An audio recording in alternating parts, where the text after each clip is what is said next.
சுபாஷ் சந்திரபோஸ் அவர்கள் வங்காள தேசத்தின் விடுதலைக்காக போராடியிருந்தால் சாத்தியப்பட்டிருக்காது. ஆனால் தேசத்தின் விடுதலைக்காக போராடும் போது சாத்தியப்பட்டுச்சு. அப்போ தேசத்தின் வெற்றிக்கான முதல் படியாகிய சுதந்திரத்தையே தேசிய சிந்தனை இல்லாமல் பெற முடியாது என்றால், ஒரு முழுமையான வெற்றியை தேசம் அடையணும் அப்படின்னா தேசிய சிந்தனையுடைய அவசியம் மக்களுக்கு தெரியணும்.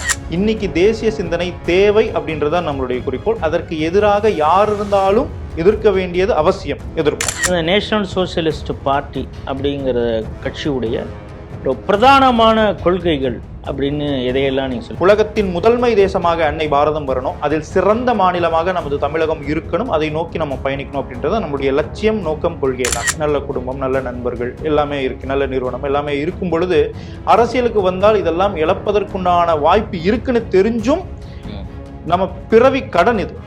கிருஷ்ணர் சொல்லியது போல தர்மத்திற்காக களத்தில் நின்று போராடணும். வென்று அர்ஜுனன் போல அரசனாய் நாளாள்வதோ இல்லை கடைசி மூச்சு வரைக்கும் போராடி மடந்த அபிமன்யு ஆவதோ காலமும் கடவுளும் நிர்ணயிக்கும்.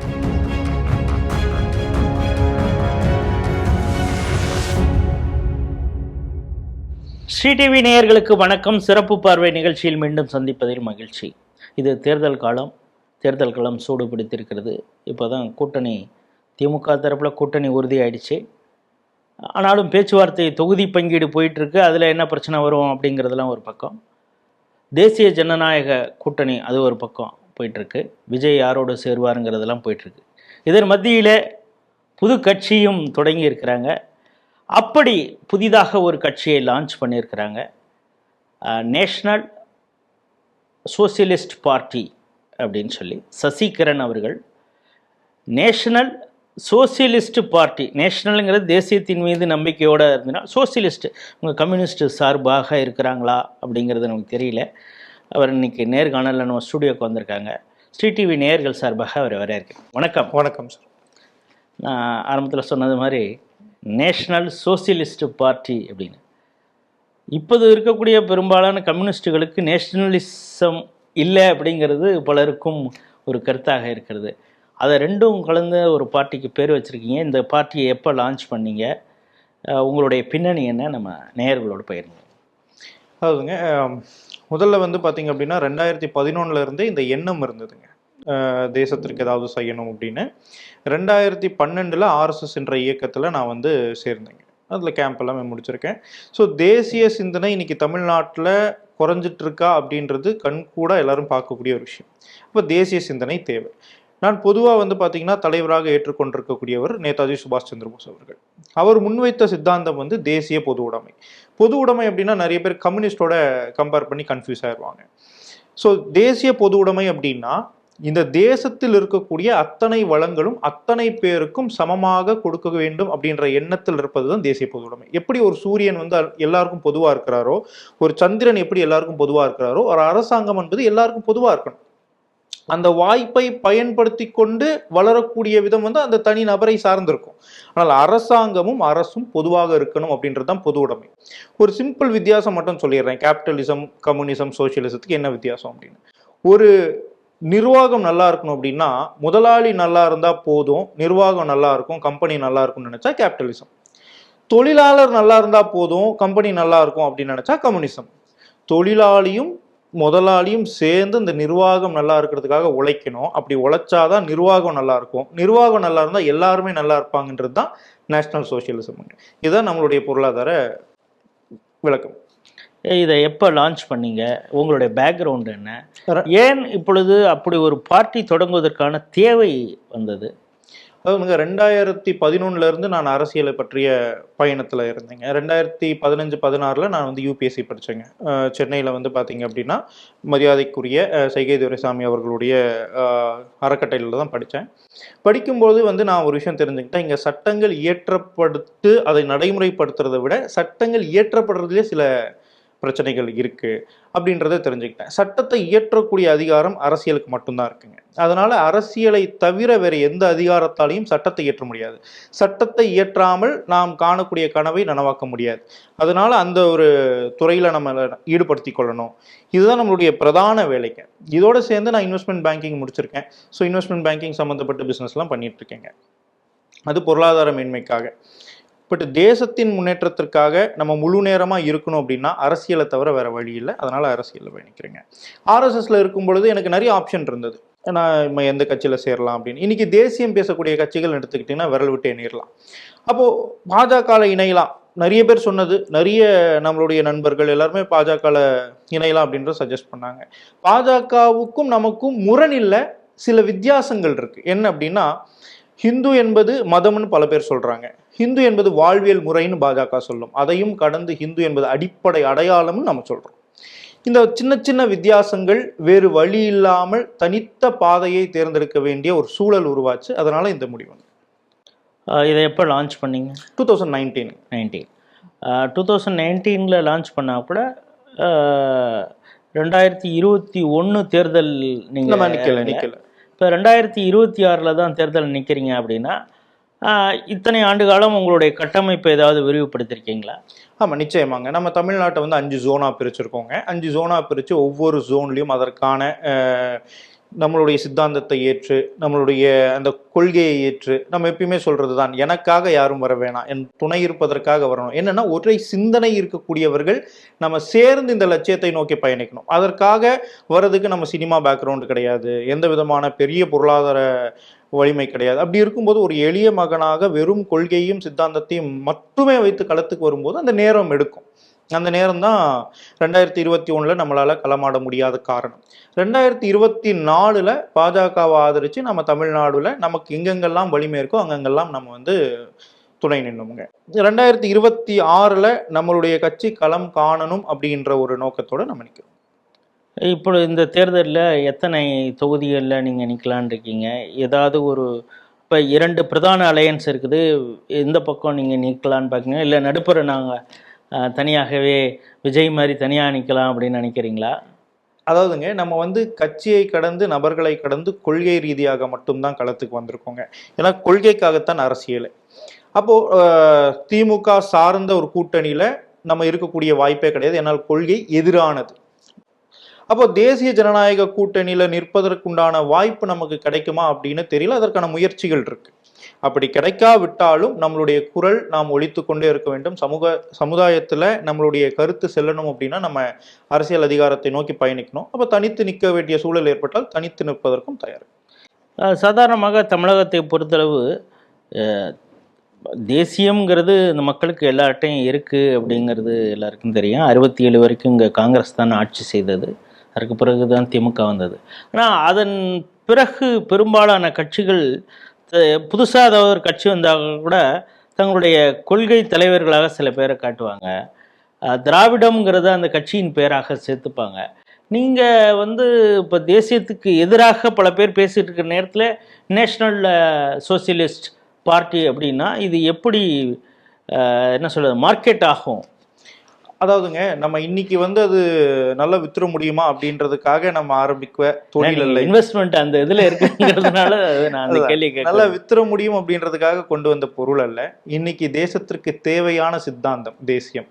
ஒரு பல இடங்கள்ல நான் சொன்னதுதான், தேசிய விடுதலை அப்படின்றது அந்த தேசத்துடைய வெற்றியின் முதல் படிங்க. சுதந்திரம் பெறாமல் ஒரு தேசம் வெற்றி அடைய முடியாது. அப்போ சுதந்திரம் வந்து பெறுவதற்கு நீங்க பாத்தீங்க அப்படின்னா, தமிழ்நாட்டில் வந்து அழகுமுத்து கோன் அவர்கள் இருந்தாங்க, வீரபாண்டிய கட்டபொம்மன் இருந்தாரு, வேலுநாச்சியார் அவர்கள் இருந்தாங்க, மருது சகோதரர்கள் இருந்தாங்க, தீரன் சின்னமலை இருந்தாங்க. இவங்கெல்லாம் போர்க்கருவிகளை கற்று தேர்ந்தவர்கள், அரசர்கள்.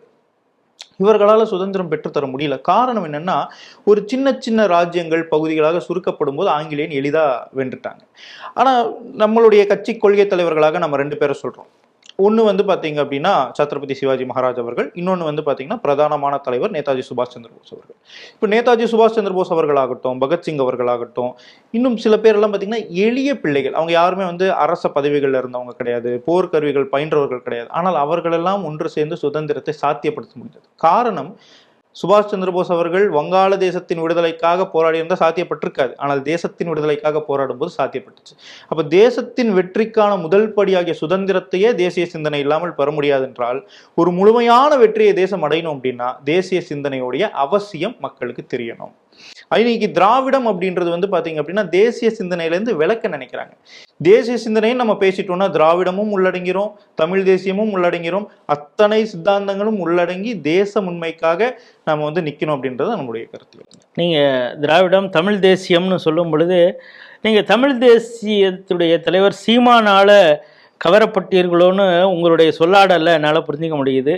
எளிய பிள்ளை அப்படின்னு உங்களை நீங்கள் சொல்கிறீங்க. அது ஏதாவது ஒரு தாக்கம் இருக்கிறதா? அதாவதுங்க, தமிழ் தேசியத்திற்கு நான் எதிரானவன் கிடையாது. ஆனால் தமிழ் தேசத்தை கடந்து தேசிய சிந்தனையோடு இருக்க வேண்டும் அப்படின்னு சொல்லக்கூடிய ஒரு ஆள். அப்ப தேசிய சிந்தனைன்னு பேசும் பொழுது தமிழ் தேசியமா இருந்தாலும் சரி, திராவிடமா இருந்தாலும் சரி, எந்த விதமான அப்ஸ்ட்ரக்ஷனும் இருக்கக்கூடாது அப்படின்றதுல நம்ம தெளிவா இருக்கிறோம். நான் எல்லா சித்தாந்தங்களையும் மதிக்கிறேங்க, எல்லா சித்தாந்தங்களையும் மதிக்கிறேன். ஆனால் இன்னைக்கு தேசிய சிந்தனை தேவை அப்படின்றதான் நம்மளுடைய குறிக்கோள். அதற்கு எதிராக யார் இருந்தாலும் எதிர்க்க வேண்டியது அவசியம், எதிர்ப்போம். அதுக்காக அவங்கள மதிக்கக்கூடாதுன்னு இல்லை, நல்ல விஷயங்கள் எங்க இருந்தாலும் எடுத்துக்கலாம். ஆனால் தேசிய சிந்தனைக்கு யார் எதிராக இருந்தாலும் எதிர்க்க வேண்டியது நம்மளுடைய கடமை. இந்த நேஷனல் சோசியலிஸ்ட் பார்ட்டி அப்படிங்கிற கட்சியுடைய ஒரு பிரதானமான கொள்கைகள் அப்படின்னு எதையெல்லாம் நீங்கள் சொல்லுங்க. அட்லீஸ்ட் ஒரு 5 கொள்கை. இப்போ பாஜக அப்படின்னு சொன்னால் அதுக்கு ஒரு பிரதானமான சில கொள்கைகள் வச்சுருக்காங்க. இப்போ உங்களுக்கு அப்படி நீங்கள் சொல்லக்கூடிய 5 முக்கியமான கொள்கைகள். 2 முக்கியமான கொள்கைகளை தான் பேராவே வச்சிருக்கோம். தேசியம் ஒன்று, பொது உடைமை ஒன்று. நம்ம அகண்ட பாரதத்தை நோக்கிய பயணத்தில் பயணிக்கணும். ஹிந்து என்பது நான் ஏற்கனவே சொல்லியது போல, ஹிந்து என்பது அடிப்படை அடையாளம். அந்த ஒரு சித்தாந்தத்தை, அந்த ஒரு தெளிவை தமிழகத்திலும் பாரத தேசத்திலும் கொண்டு வரணும் அப்படின்னு தான் நம்ம கட்சியுடைய முழக்கம். பார்த்தீங்கன்னா, ஆகச்சிறந்த தேசமாக அன்னை பாரதம், அதில் சிறந்த மாநிலம் நமது தமிழகம். உலகத்தின் முதன்மை தேசமாக அன்னை பாரதம் வரணும், அதில் சிறந்த மாநிலமாக நமது தமிழகம் இருக்கணும். அதை நோக்கி நம்ம பயணிக்கணும் அப்படின்றத நம்முடைய லட்சியம், நோக்கம், கொள்கை எல்லாமே. அதற்கு தேவைப்படக்கூடிய எல்லா கொள்கைகளையும் நம்ம உள்ளடக்கிறோம். பிரதானமா நம்ம சொல்லணும்னா தேசிய சிந்தனை வேண்டும், பொது உடைமை சிந்தனை வேண்டும். இந்த தேர்தலில் எத்தனை இடத்துல நிற்கலாம் அப்படின்னு நீங்கள் ஏதாவது கள ஆய்வு செய்திருக்கீங்களா? இந்த இடத்துலலாம் நின்னா ஏதாவது ஒரு கொஞ்சம் ஓட்டாவது நம்மளால் வாங்க முடியும் அப்படின்னு நீங்கள் தேர்ந்தெடுக்கக்கூடிய தொகுதிகள்லாம் எது? அங்கே நிற்பதற்கான ஏற்பாடு ஏதாவது இருக்குதா கட்சியில்? நிச்சயமாங்க. அதாவது நம்மளுடைய வலிமை என்னன்னு நமக்கு தெரியும். ஸோ நம்ம தமிழகத்தை 5 ஜோனாக பிரிச்சிருக்கோம். 5 ஜோன் பார்த்தீங்கன்னா சென்னை, திருச்சி, மதுரை, கோயம்புத்தூர், ஒசூருங்க. இந்த 5 ஜோனாக பிரிச்சிருக்கோம். ஏன்னா நம்ம பேசிக்கலி ஃப்ரம் ஒசூர்ன்றதுனால. இதில் ஒசூரை தவிர்த்து மீதி 4 ஜோன்லையுமே நம்ம ஒவ்வொரு தொகுதியை தேர்ந்தெடுக்கிறோம். அதனுடைய காரணம் என்னன்னா, தமிழ்நாடு முழுவதும் பரவலான பிரச்சனைகளை நம்ம பார்க்குறோம் அப்படின்பதை வெளிப்படுத்துறதுக்காக நம்ம 4 தொகுதிகள் தேர்ந்தெடுத்திருக்கோங்க. ஒன்று பார்த்தீங்கன்னா ஸ்ரீரங்கம், அங்கே நான் நிற்கிறேங்க. 2வது கிணத்துக்கடவு, கோயம்புத்தூர். மதுரை சென்ட்ரல், மதுரை. அம்பத்தூர், சென்னை. ஒவ்வொரு தொகுதியும் வெவ்வேறு ஜோன்ல இருக்கு. ஒவ்வொரு தொகுதியும் வெவ்வேறு பிரச்சனைகளை சந்திக்கக்கூடிய தொகுதியா இருக்கு. இப்போ ஸ்ரீரங்கம் எடுத்துக்கிட்டீங்க அப்படின்னா, அங்க கலாச்சாரம், கோவில், அதை மையப்படுத்திய ஒரு தொகுதி. காவேரி இருக்கு, ஃப்ளட் ப்ராப்ளம், இந்த மாதிரி இருக்கு. நீங்க கிணத்துக்கடவு எடுத்துக்கிட்டீங்கன்னா, அது விவசாயிகளுடைய பிரச்சனையை பேசக்கூடிய ஃபார்மர்ஸ் பெல்ட் அப்படின்னு சொல்லுவோம். மதுரை சென்ட்ரல் எடுத்துக்கிட்டீங்கன்னா, அது ஒரு டிஃபரெண்டான ஒரு டவுன் பேஸ்டு ஒரு தொகுதிங்க. அம்பத்தூர் எடுத்துக்கிட்டீங்க அப்படின்னா, இண்டஸ்ட்ரியல் ஓரியன்ட், அர்பன் அன்எம்ப்ளாய்ஸ் அதிகமாக இருக்கக்கூடிய ஒரு தொகுதி. வெவ்வேறு தொகுதிகள், வெவ்வேறு பிரச்சனைகள், ஒற்றை தீர்வாக தேசிய பொதுவுடைமை கட்சியை நிறுத்தணும் அப்படின்றத நம்மளுடைய நோக்கம். இந்த 4 தொகுதியும் நோக்கி தான் நம்ம பயணிச்சுட்டு இருக்கோம். இப்போ உங்களை பொறுத்தளவு இந்த தேர்தலுங்கிறது எப்படி இருக்கும்? இப்போ தேர்தல்னா பணம் தான் கொடுக்கணும் அப்படின்னு ஒரு பிரதான கட்சிகளே முடிவு செய்திருக்கிற நேரத்தில் உங்கள் மாதிரி ஒரு புது என்ட்ரண்ட் என்ன ஒரு தாக்கத்தை ஏற்படுத்த முடியும்னு நீங்கள் நினைக்கிறீங்க? வெற்றியை கடந்து ஒரு மனநில மாற்றத்தை கொண்டு வரணும் அப்படின்றத ஒரு கட்சியோடைய அடிப்படைங்க. என்னன்னா, யார் வேணா ஜெயிக்கலாம். ஜெயிச்சவங்க எல்லாருமே தங்களுடைய கொள்கையை நிலைநிறுத்திட்டாங்கன்னு சொல்ல முடியாது. தோற்றவர்கள் எல்லாரும் தங்களுடைய கொள்கையை நிலைநிறுத்தாமல் போயிட்டாங்கன்னு சொல்ல முடியாது. ஒரு உதாரணத்துக்கு சொல்லணும்னா, கார்ல் மார்க்ஸ் அப்படின்னு ஒருத்தர் இருந்தார். அவருடைய வாழ்நாளில் எங்கேயுமே ஜெயிச்சது கிடையாது. அதற்கு நம்ம நேர் எதிரான ஒரு சித்தாந்தத்தை நம்ம பேசுறோம். அதுக்கு நம்ம உடன்பாடு இல்லை, இருந்தாலும் ஒரு இதுக்காக சொல்றோம். அப்போ கம்யூனிச சித்தாந்தத்தை கார்ல் மார்க்ஸ் பேசினாரு. அவருடைய வாழ்நாளில் அவர் ஜெயிக்கல. ஆனால் அவர் மறைவுக்கு பின்பு அந்த சித்தாந்தம் உலகம் முழுவதும் பேசப்பட்டுச்சு. ஒரு தலைவன் ஒரு சித்தாந்தத்தை வடிவமைக்கிறான் அப்படின்னா, அந்த சித்தாந்தம் தான் முன்னிருக்கணும். வெற்றி தோல்வி என்பது அந்த சித்தாந்தத்தை ஒட்டியதாக இருக்கணும். நாளைக்கு நம்ம ஒரு தேர்தலுக்கு பணம் கொடுத்தோம், ஜெயிச்சு என்னுடைய சித்தாந்தத்தை இழந்துட்டேன், ஜெயிச்சு என்ன பண்ண போறோம்? அப்ப வெற்றி என்பது அங்கு இருக்கக்கூடிய மக்கள் அனைவரும் இந்த சித்தாந்தத்தை ஏற்று இந்த சித்தாந்தத்திற்காக வருவதுதான் வெற்றி. அது லேட் ஆகலாம், ஆனால் அப்படிப்பட்ட ஒரு மாற்றம் தான் நிரந்தரமான மாற்றம். ஸோ எந்த தொகுதியிலும் யாருக்கும் பணம் கொடுத்து வாக்கை பெறுவது இந்த மாதிரி விஷயங்கள் கிடையாது. நம்மளுடைய கொள்கை, நம்மளுடைய சித்தாந்தம், இதோடைய தேவை, அதனால் அவர்களுக்கு ஏற்படக்கூடிய உயர்வு, இதை பற்றி பேசி புரிய வைத்து புரிந்தவர்களோடு சேர்ந்து களமாடி வெல்வது தான் நம்மளுடைய நோக்கம். சரி, இப்போ உங்களுடைய டார்கெட் அப்படிங்கிறது யார்? சாமானிய மக்களா, கூலி தொழிலாளிகள், இது போன்ற விவசாயிகள், இவங்கள மாதிரியான ஆட்களா, இல்லை ஆஃபீஸ் கோயர்ஸா, அரசு இதில் இருக்கிறவங்களா, இளைஞர்களா, பெண்களை நீங்கள் மையப்படுத்தி ஏதாவது அரசியல் முன்னெடுப்பை செய்ய போகிறீங்களா? யார் உங்களுக்கு டார்கெட்? நான் ஏற்கனவே சொல்லியது போல நம்முடைய லட்சியம் ஆகச் சிறந்த தேசமாக அன்னை பாரதம். யாரோ ஒருத்தரோ ஒரு துறையோ ஒரு ஒரு குறிப்பிட்ட வர்க்கத்தை சேர்ந்தவர்களையோ முன்னேற்றிவிட்டால் தேசம் முன்னேறும் அப்படின்னு நம்ம நம்பலைங்க. ஒட்டுமொத்தமான மக்களை முன்னேற்றணும். அப்போ ஒவ்வொரு துறையிலும் ஒவ்வொரு திட்டம், அந்தந்த துறையும் முன்னேறணும். நம்ம வந்து பார்த்தீங்கன்னா அடிப்படையில் நான் வந்து யூபிஎஸ்சி படிக்கும்பொழுது 6 விஷயங்கள் முன்னேறினால் ஒரு நாடு முன்னேறும் அப்படின்றத படித்தோங்க. பொருளாதார முன்னேற்றம் தேவை, அனைவருக்குமான பொருளாதார முன்னேற்றம், அனைவருக்குமான சமூக முன்னேற்றம், அனைவருக்குமான அரசியல் முன்னேற்றம். அரசியல் முன்னேற்றம் அப்படின்னா அவங்க அரசியல் மயப்படணும். ஆகச்சிறந்த ஆன்மீக முன்னேற்றம். ஆன்மீகம் என்பது தன்னை உணர்தல். தன்னை உணராத மனிதனால இந்த உலகத்தை உணர முடியாது. அப்போ ஆன்மீக முன்னேற்றம். பொழுதுபோக்கு. இன்னைக்கு பொழுதுபோக்கு அப்படின்றது வந்து பார்த்தீங்க அப்படின்னா எந்த அளவுக்கு 40-60 சொல்லலாம். 40% கன்ஸ்ட்ரக்டிவா இருந்தால் 60% டிஸ்ட்ரக்டிவா இருக்கு. அப்படி இல்லாமல் பொழுதுபோக்கு என்பது அறிவை மேம்படுத்தக்கூடிய ஒரு பொழுதுபோக்கா இருக்கணும். இவ அனைத்தையும் கட்டி காக்கக்கூடிய இராணுவம். இந்த 6 துறைகளிலும் ஒரு தேசம் முன்னேறினால் மட்டும்தான் அந்த தேசம் நிரந்தரமான முன்னேற்றத்தை அடைய முடியும். அந்த 6 துறைகளிலும் நம்ம முன்னேற்றத்திற்கு கொண்டு போகணும், எல்லா மக்களையும், அப்படின்றதான் நம்மளுடைய நோக்கம். சாதாரணமாக மக்கள் பார்வையில் என்ன இருக்குன்னா, இது மாதிரி தேர்தல் வரும் பொழுது ஒரு புது புது கட்சிகள்லாம் வருது. உங்களுக்கு நல்லா ஞாபகம் இருக்குன்னு நினைக்கிறேன், சமயத்தில் ஐஐடியில் இருந்த மாணவர்கள்லாம் சேர்ந்து கூட ஒரு 7 தொகுதியிலன்னாங்க. அதுக்கப்புறம் ஒரு எலெக்ஷன் முடியுது, இதில் தோல்வி அடைஞ்சிடுறாங்க. இன்னும் சொல்லப்போனால் மயிலாப்பூரில் அந்த மாணவர் வெற்றியை பெற்று விடுவார்லாம் அந்த நேரத்தில் பெரிய பிரச்சாரம்லாம் நடந்தது. அந்த நேரத்தில் தான் ஊழலுக்கு எதிரான பெரிய போராட்டங்கள்லாம் கூட உலகம் இந்தியா முழுக்க நடந்து கொண்டு இருந்தது. தமிழகத்துலேயும் கூட அண்ணா ஹசாரே எல்லாம் வந்துட்டு போனார் அப்படிங்கிறத பார்த்தோம். அப்படி இருக்கும் பொழுது ஒரு தோல்வி முடிஞ்சவுடனே அந்த கட்சியே காணாமல் போகுது. நேஷ்னல் சோசியலிஸ்ட் பார்ட்டி எப்படி? அதாவதுங்க, நான் 3 விதமான மனிதர்கள் அரசியலுக்கு வருவாங்க அப்படின்னு என்னுடைய அபிப்பிராயங்க. ஒன்று வந்து பார்த்தீங்க அப்படின்னா என்கிட்ட எல்லாமே இருக்குங்க, எல்லாமே இருக்கு, இழக்கிறதுக்கு ஒன்றுமே இல்லை, அடைவது பதவி மட்டும்தான். இன்னைக்கு சொல்லணும்னா தாவேக்கோ ஒரு உதாரணம் சொல்லலாம். அவர்கிட்ட எல்லாமே இருக்கு, பேர் இருக்கு, புகழ் இருக்கு, பணம் இருக்கு, இழப்பதற்கு ஒன்றும் இல்லை. இதுக்கு மேலே போகணுன்னா அரசியல் அப்படின்றதுக்காக அரசியலுக்கு வரும். இன்னொன்று பார்த்தீங்கன்னா என்கிட்ட இழக்கிறதுக்கு ஒன்றுமே இல்லைங்க, அரசியலுக்கு போயாவது நான் பொழைச்சிக்கணும் அப்படின்னக்கூடிய மக்கள். எப்படியாவது அதில் போனேன்னா எனக்கு ஒரு ஃபேம் கிடைக்கும், ஒரு சில பணம் கிடைக்கும், நெட்வொர்க் கிடைக்கும் அப்படின்னு. இது வந்து பார்த்தீங்கன்னா யதார்த்தமாக நடக்கக்கூடிய விஷயங்க. என்கிட்ட சில விஷயம் இருக்கு, அரசியலுக்கு போனால் இதெல்லாம் இழக்கக்கூடிய அபாயமும் இருக்கு, இழந்தாலும் சரி நான் கொண்ட கொள்கைக்காக நிற்கணும் அப்படின்றது சில அப்படிப்பட்ட கேரக்டர்ஸும் சில பேர் வருவாங்க. நான் சொல்வது தேசிய பொதுவுடைமை கட்சி இந்த 3வது ரகம். நான் வந்து பார்த்தீங்க அப்படின்னா தனிப்பட்ட முறையில் சொல்லணும்னா படிச்சிருக்கேன், இன்ஜினியரிங் முடிச்சிருக்கேன், எம்பிஏ முடிச்சிருக்கேன், இன்வெஸ்ட்மெண்ட் பேங்கிங் முடிச்சிருக்கேன். பொருளாதாரத்திலும் உயர்ந்த பொருளாதாரம் இல்லைன்னா கூட வாழ்வதற்கு தேவையான பொருளாதாரத்தை இறைவன் கொடுத்திருக்கிறாரு. நல்ல குடும்பம், நல்ல நண்பர்கள் எல்லாமே இருக்கு, நல்ல நிறுவனம் எல்லாமே இருக்கும் பொழுது அரசியலுக்கு வந்தால் இதெல்லாம் இழப்பதற்குண்டான வாய்ப்பு இருக்குன்னு தெரிஞ்சும் நம்ம பிறவி கடன் இது. கிருஷ்ணர் சொல்லியது போல தர்மத்திற்காக களத்தில் நின்று போராடணும். வென்று அர்ஜுனன் போல அரசனாய் நாளாள்வதோ இல்லை கடைசி மூச்சு வரைக்கும் போராடி மடந்த அபிமன்யு ஆவதோ காலமும் கடவுளும் நிர்ணயிக்கும். அப்ப நம்மளுடைய கடமை என்ன? நான் கொண்ட தர்மத்திற்காக, கொள்கைக்காக களத்தில் நிற்பது. இதற்காகத்தான் நம்ம அரசியலுக்கு வந்திருக்குமே தவிர வேறு எந்த நோக்கமும் அல்ல. ஸோ இப்படி அரசியலுக்கு வந்தது என்னுடைய இறுதி மூச்சு வரைக்கும் உறுதியா இருப்பேன் அப்படின்ற நம்பிக்கை இருக்கு. இந்த நம்பிக்கையால் தான் மக்கள் சேர்ந்திருக்கிறாங்க. அவர்களுடைய நம்பிக்கையை நிலைநிறுத்துவதுதான் என்னுடைய வாழ்க்கை பயணம். தேர்தல் அரசியல் அப்படின்னு வந்துட்டாலே கட்சிகளுக்கு வந்து ஒரு கட்டமைப்புங்கிறது ரொம்ப அவசியம். பூத் லெவலில் வரைக்கும் ஆட்கள் இருக்கணும் அப்படின்னு சொல்லிட்டாங்க. அது பிரதான கட்சிகளே பல நேரங்களில் அதுக்கு போராடிக்கிட்டு இருக்கு. எந்த அளவுக்கு அவங்க பூத் லெவல் ஏஜென்ட்ஸ் எல்லாம் இருக்காங்க அப்படிங்கிறது. அந்த பூத் லெவல் ஏஜென்சியாக இருந்தால் கூட பெரிய கட்சிகள் அவங்கள விலைக்கு வாங்கக்கூடிய அளவுக்கெல்லாம் வலிமை பொருந்தியதாக இருக்கும் பொழுது உங்களுக்கான கட்டமைப்பே இல்லாமல் எந்த அளவுக்கு நீங்கள் இந்த தேர்தலில் வந்து கிராக் பண்ண முடியும்னு நினைக்கிறீங்க?